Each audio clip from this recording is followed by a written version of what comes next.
आज की कहानी एक ऐसे गांव की है जहां सब कुछ शांत है, मगर कुछ ना कुछ चलता रहता है। गांव का नाम है नीम गांव। हर घर के आगे नीम का पेड़ है और हर दरवाजे के पीछे कोई कहानी।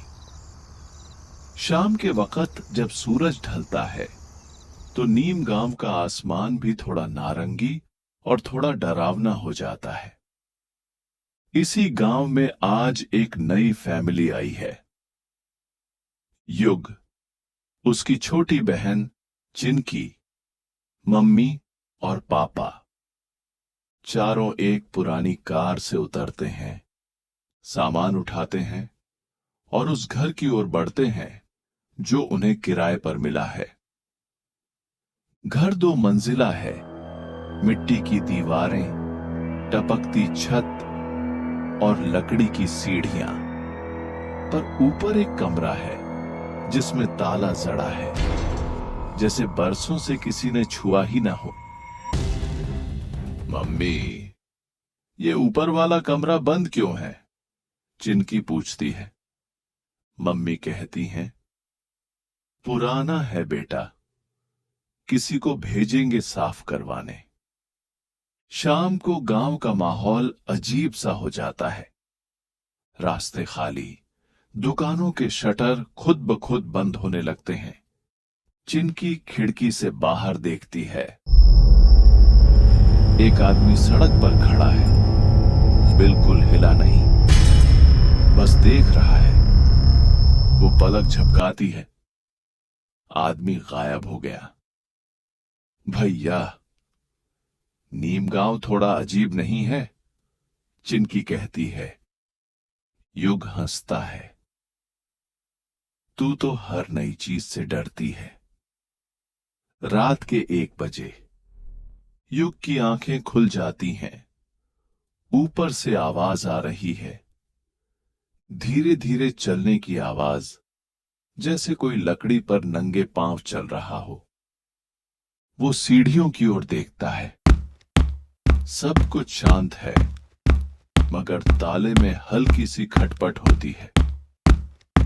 अगली सुबह, स्कूल का पहला दिन।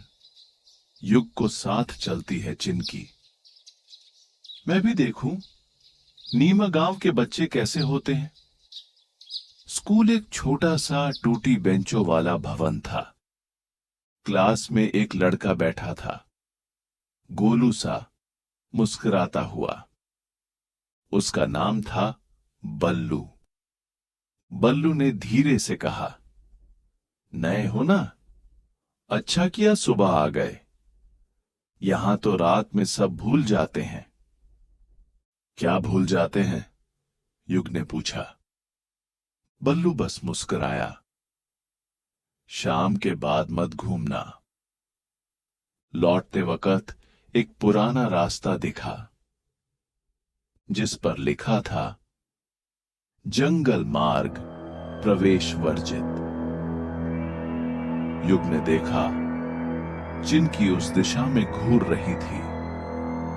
रात को फिर से वही आवाजें। इस बार चिनकी भी उठी।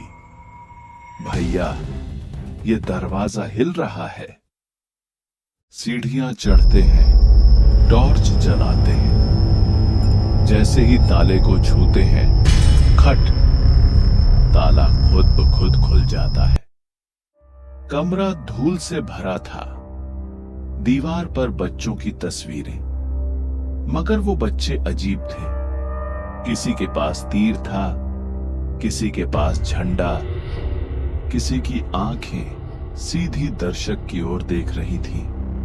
एक तस्वीर के नीचे लिखा था, जागरूक। नीचे फटी फटी किताबें और एक आधा जला पन्ना। युग ने पन्ना उठाया। उस पर एक अजीब सा चिन्ह था, हथेली का निशान और पीछे द्वार जैसा चित्र। अगली दोपहर युग, चिनकी और बल्लू जंगल की ओर जाते हैं। सावधानी से पत्तों को हटाते हैं और देखते हैं, एक पुराना पत्थर का दरवाजा। उस पर वही चिन्ह खुदा था जो पन्ने पर था। युग आगे बढ़ता है, हाथ उस चिन्ह पर रख देता है। चिन्की चिल्लाती है, भैया कुछ मत करो। मगर दरवाजा हल्के नीले रंग में चमकने लगता है। हवा बदलती है, पेड़ हिलते हैं। एक धुंधली परछाई दरवाजे से निकलती है। कोई चेहरा नहीं, कोई पैर नहीं, बस साया। बल्लू की चीख निकलती है, भागो! पर युग वहीं खड़ा रहता है, मानो कुछ रोक रहा हो। तभी एक तेज सीटी जैसी आवाज होती है और वो परछाई वापस खिंच जाती है। युग बेहोश हो जाता है। युग की आंख खुलती है अपने कमरे में। मां कहती है, उठ बेटा, स्कूल का टाइम हो गया है। युग कहता है, पर आज तो शनिवार है। मां हंसती है, बोलता क्या है, आज तो सोमवार है। युग अलमारी से यूनिफॉर्म निकालता है। उस पर लिखा है, नीम गांव प्राइमरी स्कूल। उसे याद आता है, वो तो शहर के स्कूल में पढ़ता था। कहीं उसकी यादों के साथ खेल तो नहीं हुआ। फिर वो देखता है, उसके हाथ पर वही हथेली का चिन्ह चमक रहा है। शाम को वो फिर जंगल की ओर जाता है, पर अब वहां कोई दरवाजा नहीं, सिर्फ झाड़ियां।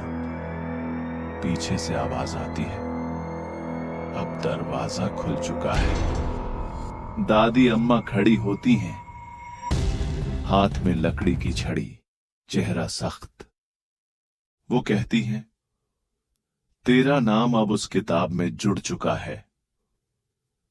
युग पूछता है, अब क्या होगा? दादी धीरे से बोलती हैं, अब पेड़ बोलेगा और जो वो कहेगा सब सुन नहीं पाएंगे।